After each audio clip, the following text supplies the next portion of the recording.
Hello students, हमने we studied in the last lecture about the colligative properties. पिछले lecture में हमने colligative properties study की हैं, उसमें relative lowering in vapour pressure किया। आज हम आगे उसको बढ़ाएंगे। तो सबसे पहले थोड़ा सा रिकैपिचुलेशन कर लेते हैं, थोड़ी सी रिवीजन कर लेते हैं। Colligative properties, what are colligative properties? Colligative properties क्या होती हैं? What are colligative properties? Colligative properties वो प्रॉपर्टीज़ होती हैं जो इस चीज़ पर डिपेंड करती हैं कि कितने पार्टिकल डाले, कितने सोल्यूट पार्टिकल डाले सॉल्यूशन बनाने के लिए, और इस चीज़ पर डिपेंड नहीं करती कि किस चीज़ के पार्टिकल्स डाले। चीनी डाला, नमक डाला, यूरिया डाला या कुछ और डाला, इस चीज़ पे डिपेंड नहीं करती। इस चीज़ पे डिपेंड करती हैं कि कितना डाला, 1 ग्राम डाला, 2 ग्राम डाला, 5 ग्राम डाला, 10 ग्राम डाला, इस चीज़ पे डिपेंड करती हैं। तो colligative properties are those properties,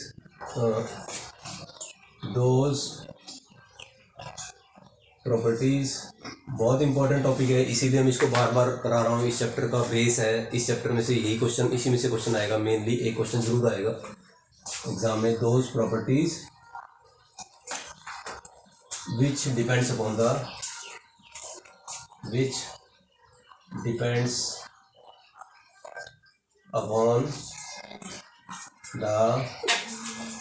number of solute particles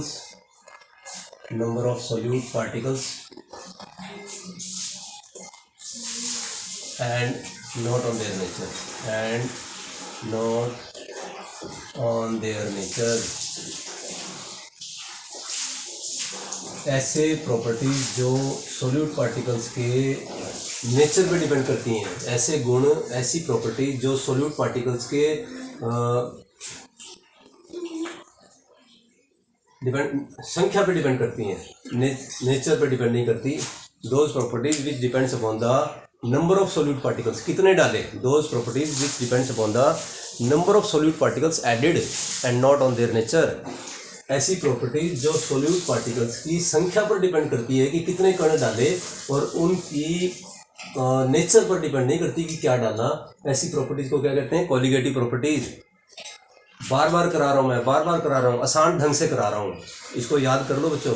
बच्चे क्या करते हैं, जब पढ़ते हैं तब तो उनको याद हो जाता है, जब पूरी बुक हो जाती है ना, जब एग्जाम आता है, एग्जाम में बैठने की बारी आती है, तो उनको कन्फ्यूजन हो जाता है, यार कॉलिगेटिव प्रॉपर्टीज क्या होती है। इसलिए मैं आसान भाषा में करा रहा हूँ। जितनी आसान भाषा में करेंगे उतना ही लंबे समय तक अपने को याद रहेगा, ठीक है। तो 4 टाइप की होती हैं colligative properties. Number 1, relative lowering vapour pressure, हम कर चुके हैं ये। Relative lowering in vapour pressure, relative lowering in vapour pressure, relative lowering vapour pressure. Number 2, second property कौन सी है? याद करो बच्चों, आपने कर ली होंगी अभी तक। Elevation in boiling point, elevation in boiling point, elevation in boiling point. Number 3, third property कौन सी है? Depression in freezing point, depression in freezing point, depression in freezing point. और चौथी कौन सी है? ऑस्मोटिक प्रेशर या ऑस्मोटिक प्रेशर। तो ये properties हैं, दीज आर द प्रॉपर्टीज। ये जो गुण हैं, ये सॉल्यूशन के गुण हैं, ये किस चीज़ पे डिपेंड करते हैं कि कितने पार्टिकल डाले, और इस चीज़ पे डिपेंड नहीं करते कि किस चीज़ के पार्टिकल डाले। Relative lowering in vapour pressure, elevation in boiling point, depression in freezing point and osmotic pressure.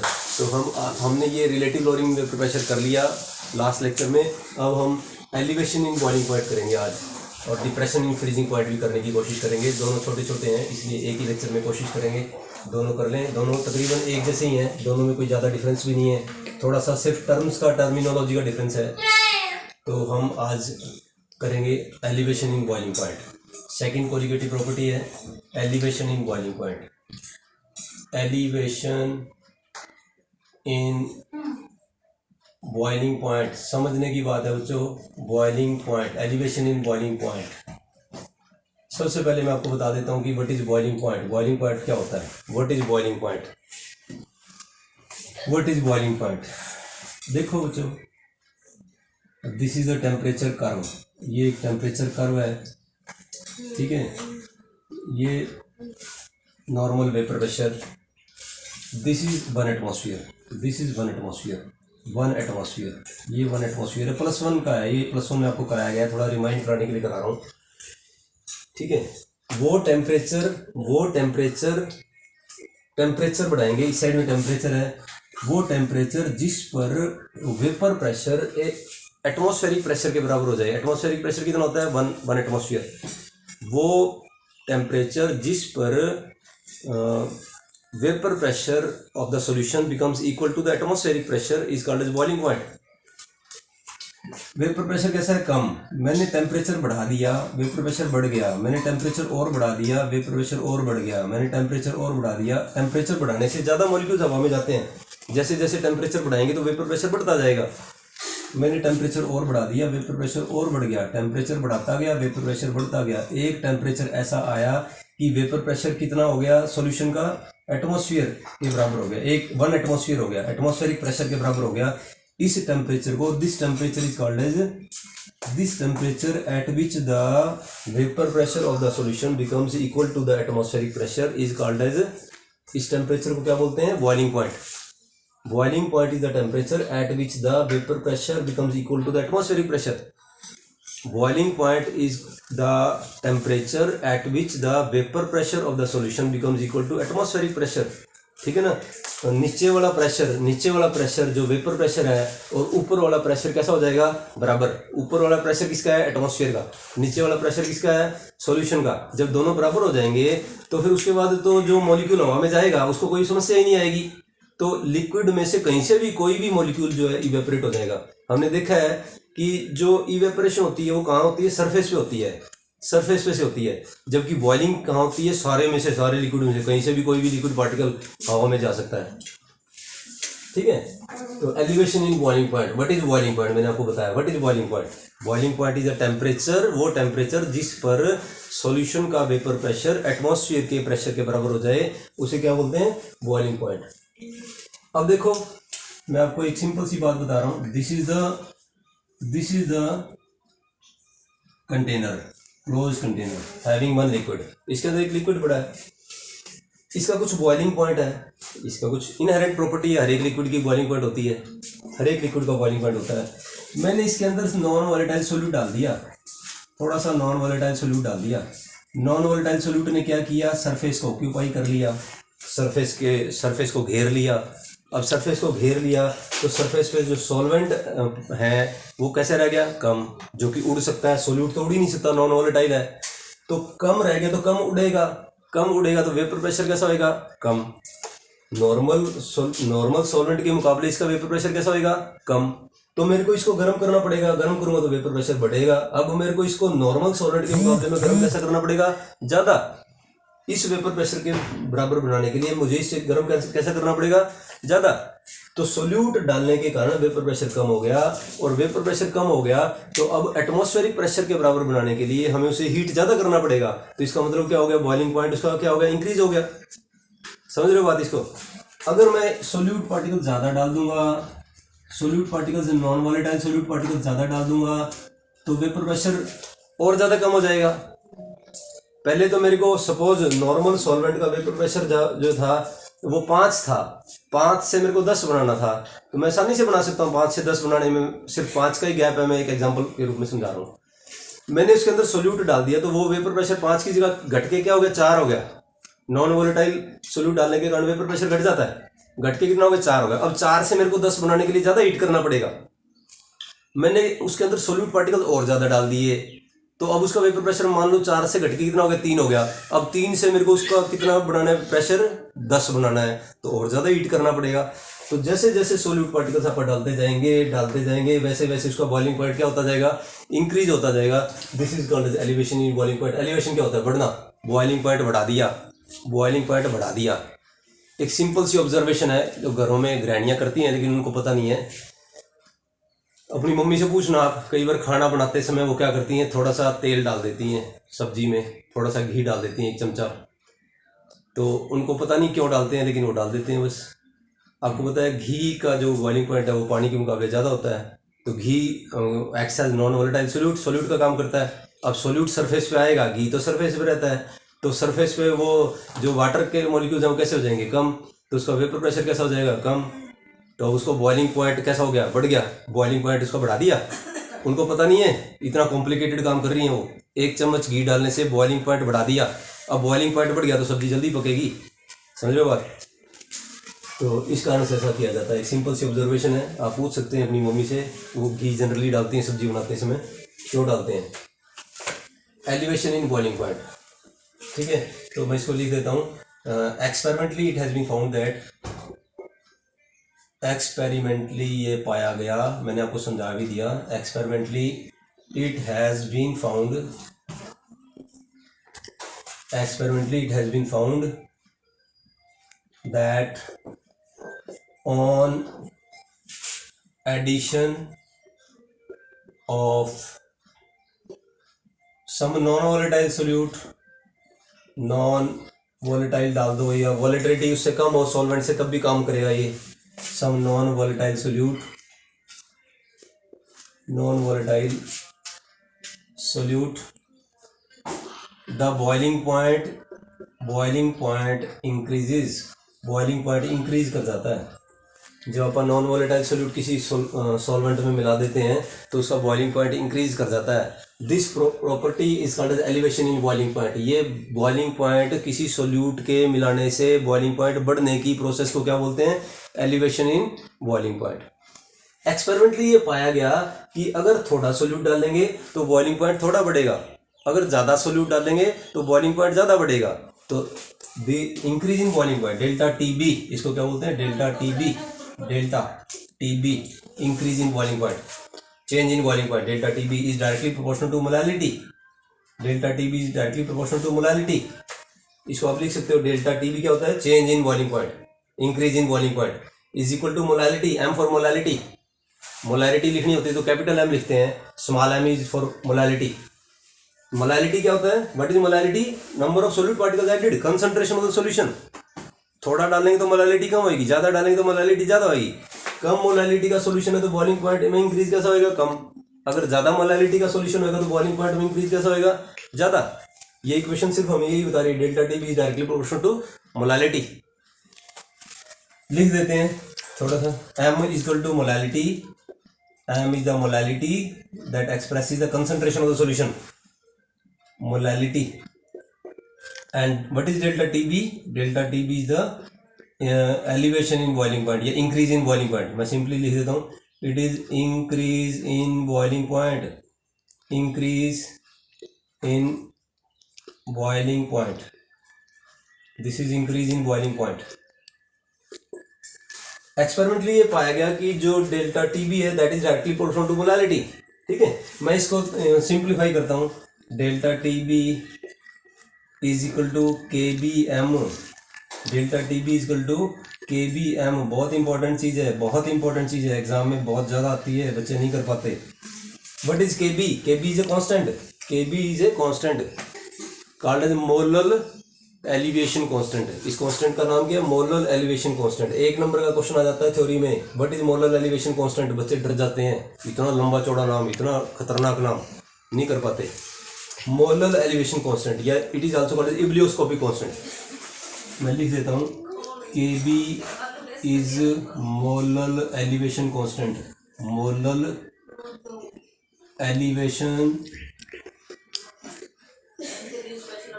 Constant, molal elevation constant. इसका दूसरा नाम क्या है, इब्लियोस्कोपिक कांस्टेंट, इब्लियोस्कोपिक।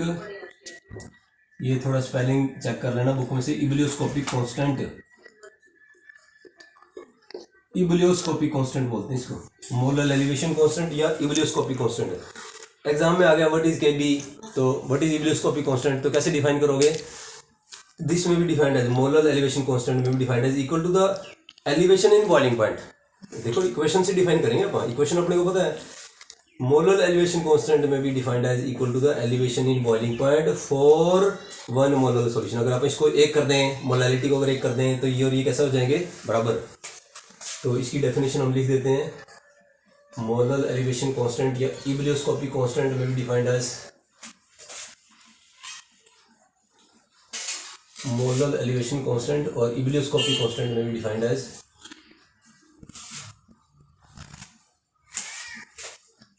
मोलर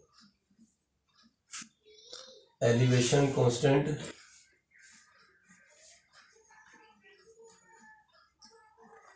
और ebullioscopic constant, ebullioscopic constant may be defined as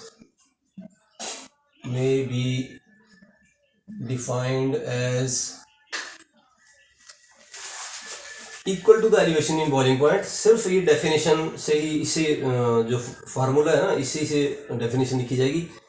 किसी भी चीज़ की रट्टा मारने की जरूरत नहीं है, मैं आपको समझा के कराता हूँ सिंपल लैंग्वेज में, आपकी ही भाषा में समझाता हूँ मैं।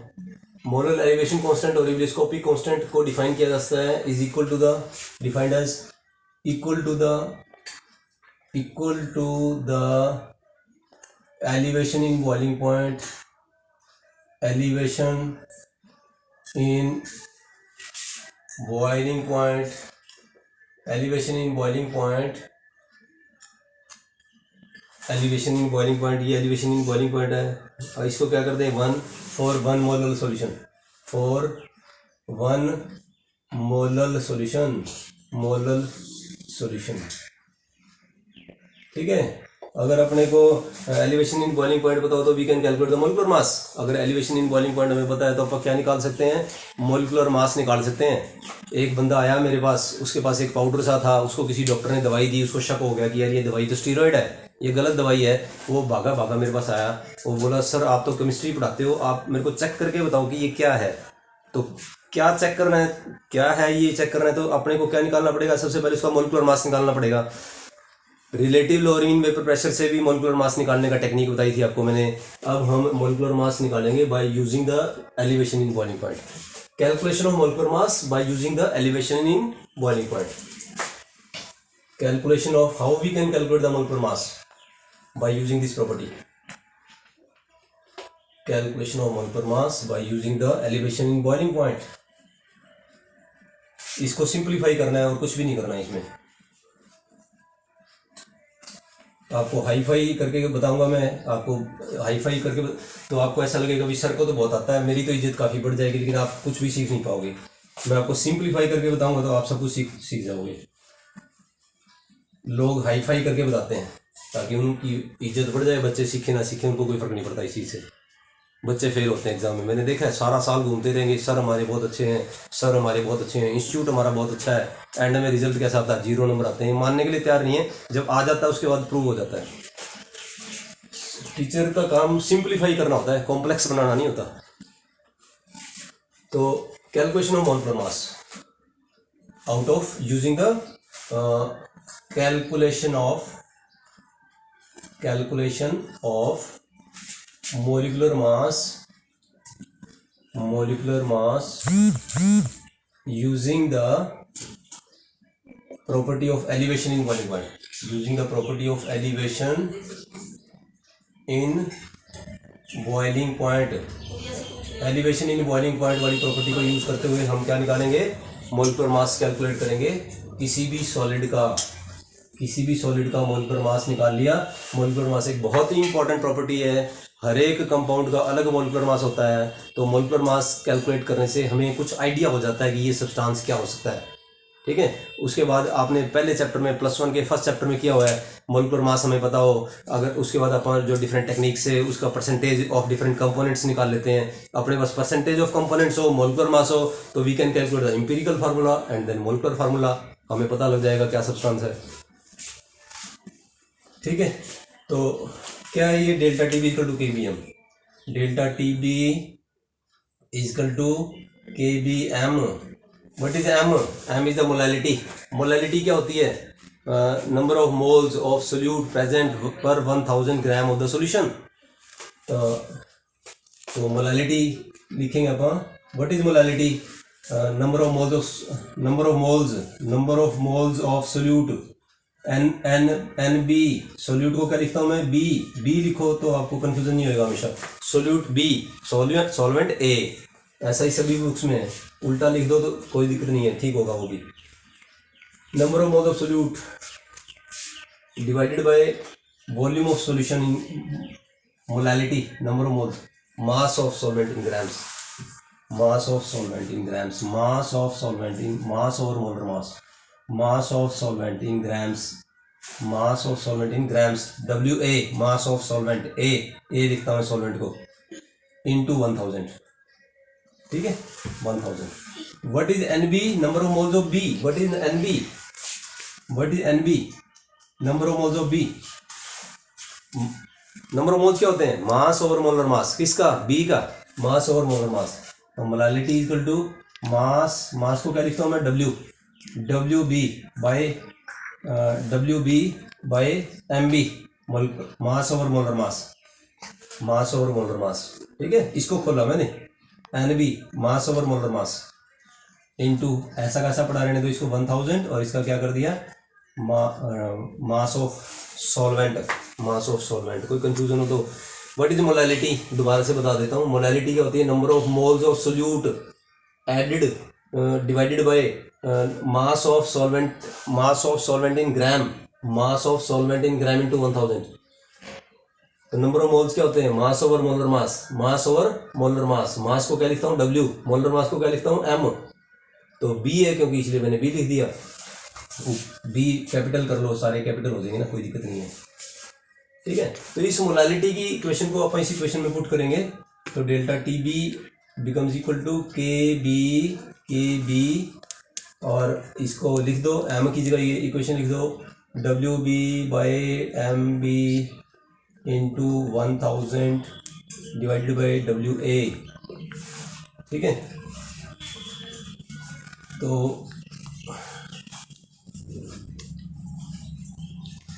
हम इसको सिंप्लीफाई करेंगे, सिंपल फॉर्म में आपको मैं बताऊंगा ताकि एग्जाम में आप भूलो नहीं। इक्वेशन थोड़े फार्मूले बड़े हैं और एक न्यूमेरिकल आएगा पक्का इनके ऊपर। हम क्या निकालना चाहते हैं? मोलिकुलर मास। हम इंटरेस्टेड है किसमें? मोलिकुलर मास में। किसके? सोल्यूट के। सोल्यूट का मोलिकुलर मास ये रहा, इसको ले जाओ ऊपर और TB को ले आओ नीचे, तो cross multiply them. MB molecular mass of the solute becomes equal to KB constant divided by 1 upon colligative property delta TB। उसमें भी ऐसे ही था, कोलिगेटिव प्रॉपर्टी को पलट दिया था, नीचे कर दिया था। 1 upon colligative property constant divided by 1 upon colligative property into WB by WA simplify कर दिया ना मैंने, W दोनों एक साथ कर दिए, इनटू 1000। तो thus we can easily calculate the molecular mass। हम मोलिकुलर मास किसका निकाल सकते हैं? We can calculate the molecular mass of the solute। Molecular mass of the solute can be easily calculated by using the qualitative property। KB पता है हमें, KB जो है डाटा में होता है, कांस्टेंट डाटा में मिल जाता है अपने को। डेल्टा TB हमें पता है कैसे निकाला, एक्सपेरिमेंटली निकाला। पहले सॉल्वेंट का कैलकुलेट कर लिया, फिर सॉल्यूशन का कैलकुलेट कर लिया। सॉल्यूशन का कैसा आएगा? कम, दोनों को आपस में माइनस कर लिया तो डेल्टा TB आ जाएगा। WB क्या है? मास ऑफ द सोल्यूट। हमने डाला है सोल्यूट, हमने तौल के डाला है, वे करके डाला है, हमें पता है। WA mass of the solvent, हमने लिया सॉल्वेंट, हमें सॉल्वेंट का मास पता है। ये भी पता है, ये भी पता है, ये भी पता है, ये भी पता है। We can easily calculate the molecular mass of the solute. सारी चीजें पता है तो हम मोलिकुलर मास सोल्यूट का बड़े आसानी से निकाल सकते हैं। तो this is all about the elevation in boiling point. मैं आपको हल्का सा थोड़ा सा तेजी से डिप्रेशन इन फ्रीजिंग पॉइंट करा देता हूँ। एक और कोलिगेटिव प्रॉपर्टी कर लेते हैं हम, depression in freezing point. Depression in freezing point, freezing point को घटा देना, फ्रीजिंग पॉइंट को कम कर देना। बर्फ जिस टेम्परेचर पे जमेगी उससे कम टेम्परेचर पे जमेगी। डिप्रेशन इन फ्रीजिंग पॉइंट, जब हम किसी सॉल्वेंट के अंदर कोई नॉन वोलेटाइल सोल्यूट मिला देते हैं तो उसका फ्रीजिंग पॉइंट कम हो जाता है, ठीक है। Whenever we add certain non-volatile solute in a particular solution, solvent, then its freezing point decreases. This is called as depression in freezing point. अगर वो 0 डिग्री पे जमता है तो वो 0 डिग्री पे नहीं जमेगा, -1 पे -2 डिग्री पे जमेगा। बच्चे इसमें कंफ्यूज हो जाते हैं कि डिप्रेशन क्या है। डिप्रेशन का मतलब घटना, एलिवेशन का मतलब क्या होता है, बढ़ना। Depression in freezing point, depression in freezing point, freezing point. जब भी हम किसी सॉल्वेंट के अंदर कोई नॉन वोलेटाइल सोल्यूट डालते हैं तो उसका फ्रीजिंग पॉइंट क्या हो जाता है, कम।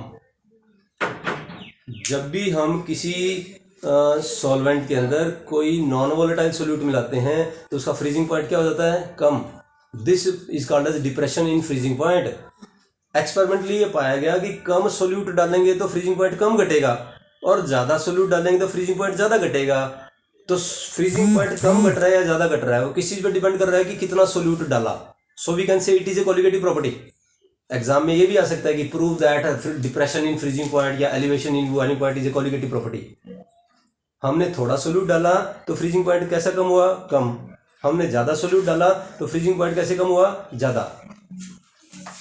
तो experimentally it has been found that, experimentally depression in freezing point आपको बता दिया।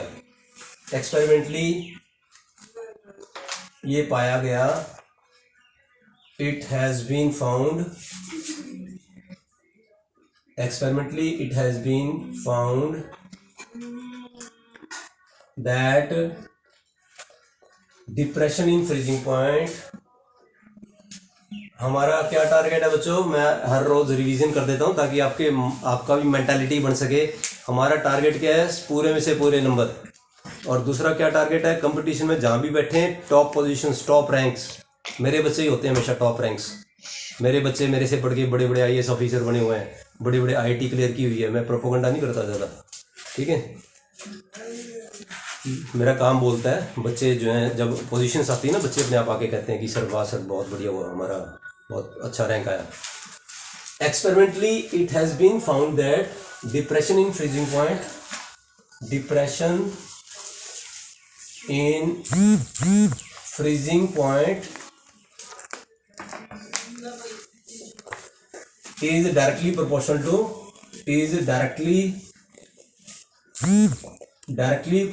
to molality, proportional to molality। Experimentally ये पाया गया कि डिप्रेशन इन फ्रीजिंग पॉइंट किसके प्रोपोर्शनल होता है, मोलालिटी के प्रोपोर्शनल होता है। तो हम एक फार्मूला लिख सकते हैं, डेल्टा TF, उसमें क्या लिखा था, डेल्टा TB, इसमें क्या लिखेंगे, delta TF। Depression change, delta क्या होता है, change freezing point, freezing temperature कम कर दिया, चेंज इन फ्रीजिंग पॉइंट कितना कम हुआ, depends upon directly proportional to molality. इसलिए मैं लिख दिया था, बार बार नहीं लिखेंगे। This is depression in freezing point, this is molality. Molality का मतलब क्या है, कंसंट्रेशन। कम डालेंगे तो कम घटेगा, ज़्यादा डालेंगे तो ज़्यादा घटेगा। चलो लिख देते हैं, delta TF is equal to depression in freezing point. Depression का मतलब क्या है, चेंज, जो उसका ओरिजिनल फ्रीजिंग पॉइंट है और जो बाद में फ्रीजिंग पॉइंट हो गया, दोनों में को माइनस करने से आएगा ये। Depression in freezing point, depression in freezing point. And what is M? M means molality.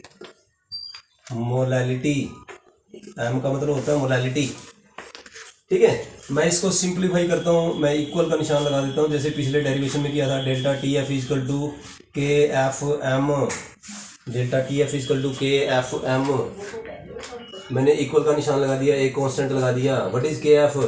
उसमें क्या था, KB का, उसमें KB का क्या मतलब था, इबिलियोस्कोपिक कांस्टेंट या मोलर एलिवेशन कांस्टेंट। इसमें KF का क्या मतलब है, molar depression constant, molar depression constant या क्रायोस्कोपिक कांस्टेंट भी कहते हैं। तो व्हाट इज KF? KF को लिख देते हैं, डिफाइन करना पड़ेगा। It is molar depression constant, molar depression constant, molar depression constant. And it is also called as, इसका दूसरा नाम क्या है, क्रायोस्कोपिक कांस्टेंट। उसका दूसरा नाम क्या था, इबिलियोस्कोपिक कांस्टेंट। इसका दूसरा नाम क्या है, क्रायोस्कोपिक कांस्टेंट। ये आपको डिफाइन कर सकते हो आप, पिछली वो कराया था मैंने डिफाइन, कैसे डिफाइन करेंगे क्रायोस्कोपिक कांस्टेंट, 1 नंबर का क्वेश्चन आ जाता है एग्जाम में, व्हाट इज क्रायोस्कोपिक कांस्टेंट, कैसे डिफाइन करोगे। क्रायोस्कोपिक कांस्टेंट में डिफाइंड एज, या मोलर डिप्रेशन कांस्टेंट में defined as equal to the, this is equal to the depression in freezing point for, इसको क्या करते हैं, वन मोलर सॉल्यूशन, ठीक है। तो व्हाट इज क्रायोस्कोपिक कांस्टेंट, या क्रायोस्कोपिक लिख देते हैं, cryoscopic constant may be defined as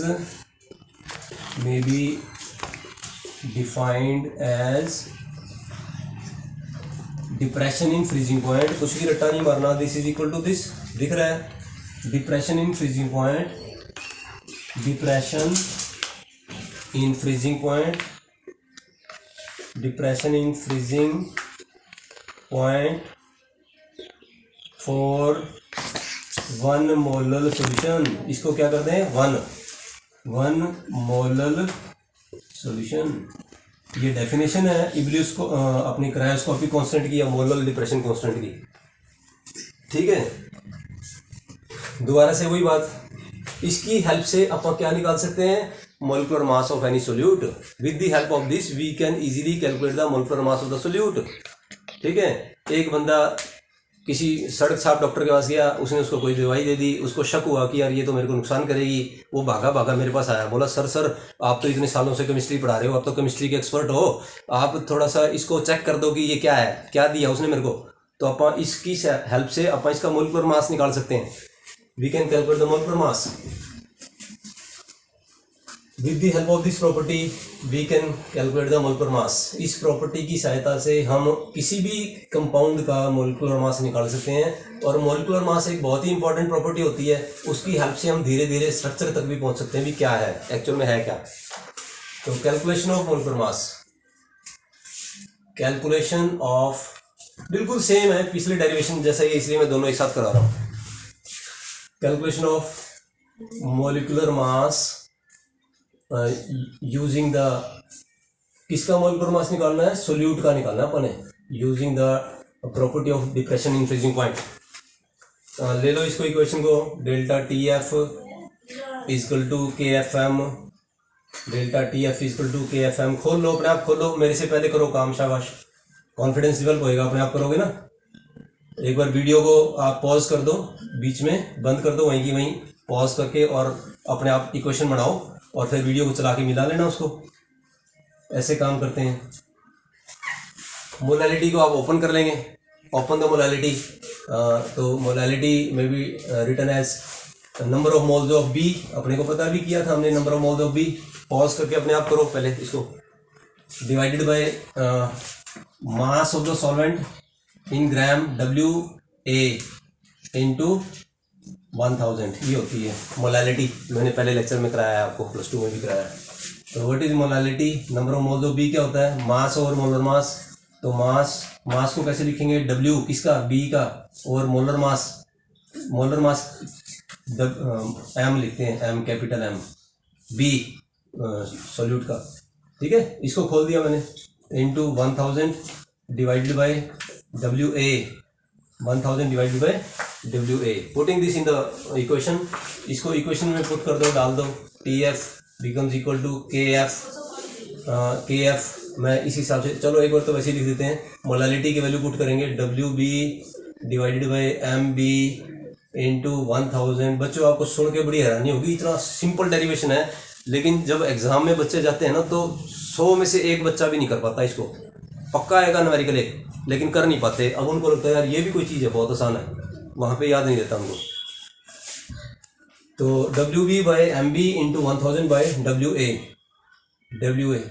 rearranging this, हमें क्या निकालना है, molecular mass of the solute निकालना है, मोलिकुलर मास ऑफ सोल्यूट। तो रीअरेंजिंग दिस इक्वेशन, इसको बाहर ले आओ, क्रॉस मल्टीप्लाई करो, क्रॉस मल्टीप्लाई दिस, करो cross multiply.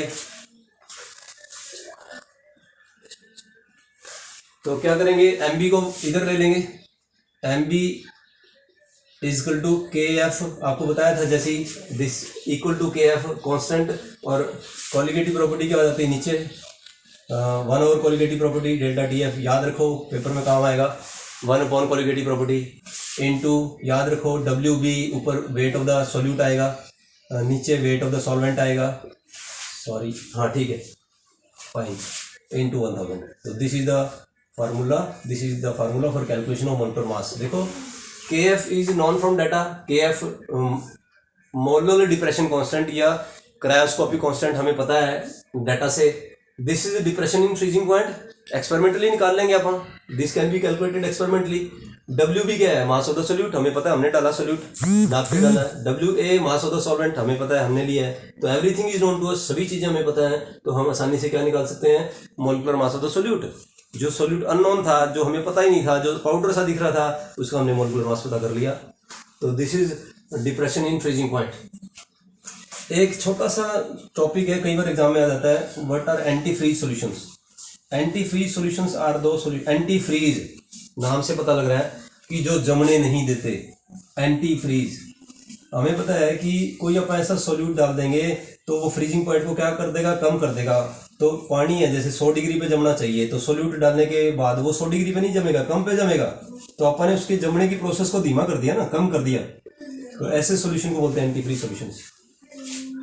Anti freeze solutions, anti freeze solutions are दो solutions which, anti freeze solution वो सॉल्यूशन होते हैं जो किसी भी लिक्विड की, किसी भी सॉल्यूशन की फ्रीजिंग पॉइंट को लोअर कर देते हैं, फ्रीजिंग पॉइंट कम हो जाता है। मैं आपको एक सिंपल सा एग्जांपल देता हूँ ताकि ये याद रहेगा। जब हम पहाड़ में जाते हैं, हिली एरियाज में जाते हैं, तो गाड़ी का इंजन तो अंदर होता है, अंदर की साइड है, वो तो गाड़ी चलेगी तो गर्म होएगा ही, वो तो प्लेन में हो चाहे ठंड में भी गर्म होएगा। तो उसको पानी घुमा के ठंडा किया जाता है गाड़ी के इंजन को। तो अब वो पानी घूमेगा इंजन के इर्द गिर्द, तभी तो इंजन ठंडा होगा। अब पहाड़ों पे जाएंगे तो वो पानी क्या हो जाएगा, जम जाएगा, पानी की बर्फ जम गई, जो ठंडा करने के लिए कूलिंग वाटर यूज़ किया था उसकी तो बर्फ जम गई। तो अब वो घूमेगा ही नहीं, तो इंजन गर्म ही रहेगा, तो इंजन ठंडा नहीं होगा तो गाड़ी चल नहीं पाएगी। तो अपन अगर उसके अंदर थोड़ा सा ऐसा सोल्यूशन डाल दें एंटी फ्रीज, जो कि उसको, उसके फ्रीजिंग पॉइंट को कम कर दे, तो वो पानी घूमता रहेगा और इंजन को आसानी से ठंडा करता रहेगा और कोई समस्या नहीं आएगी। एंटी फ्रीज सॉल्यूशंस, दो सॉल्यूशंस। इसके ऊपर क्वेश्चंस कर लेना बच्चों, काफ़ी सारे क्वेश्चंस आते हैं एग्जाम में, आपके बुक के पीछे दे रखे हैं। दो सॉल्यूशंस विच, एक क्वेश्चन बनता है जैसे कि जो ठंडे इलाके होते हैं जहाँ पे काफ़ी ज़्यादा स्नोफॉल होता है, वहाँ बर्फ़ हटाने के बाद जो है नमक क्यों छिड़क दिया जाता है, सड़कों पे नमक छिड़क देते हैं बर्फ़ हटाने के बाद। तो नमक इसलिए छिड़क देते हैं कि वो जो बर्फ़ बनेगी ना, फ्रीजिंग पॉइंट पानी का कैसा हो गया, लो, तो वो जल्दी बर्फ़ नहीं बनेगी, तो वो पानी के रूप में रहेगी, तो पानी बह के निकल जाएगा, तो सड़कों पे बर्फ़ नहीं जमेगी। स्प्रिंकल कर देते हैं, साल्ट स्प्रिंकल कर देते हैं सड़कों पे, ठीक है। और जब आइसक्रीम जमाते हैं ना, पुराने ज़माने में आइसक्रीम जमाया करते थे, आपके घर के आसपास आज भी आपने देखा होगा, वो एक लकड़ी का सा वो होता है, फट्टा सा होता है, लकड़ी का कंटेनर होता है, उसके अंदर तो आइसक्रीम का मसाला होता है और उसके बाहर आइस के क्यूब्स होते हैं, आइस के बर्फ़ के टुकड़े होते हैं, और उसके ऊपर नमक स्प्रिंकल करते हैं और फिर उसको घुमाते हैं, इस तरह से आइसक्रीम जमती है। तो वो नमक इसीलिए छिड़का जाता है, it acts as non volatile solute, और वो फ्रीजिंग पॉइंट को क्या कर देता है, कम कर देता है। जब बाहर का फ्रीजिंग पॉइंट कम हो जाएगा, 0 से नीचे हो जाएगा टेम्परेचर, तो अंदर की आइसक्रीम बड़ी आसानी से जम पाएगी। काफ़ी सारे एग्जाम्पल ऐसे। दो solutions which lowers the freezing point, lowers the freezing point, freezing point को कम कर देते हैं, are called anti freeze solutions. Solutions को क्या बोलते हैं, एंटी फ्रीज सॉल्यूशंस। इसका एक बहुत बड़ी एग्जांपल याद रखो आप, इथाइलिन ग्लाइकोल, इथाइलिन ग्लाइकोल एक एंटी फ्रीज सॉल्यूशन का काम करता है, ठीक है। तो आज हमने आज डिस्कस किया elevation in boiling point and depression in freezing point. अगला नेक्स्ट लेक्चर में करेंगे। Thank you.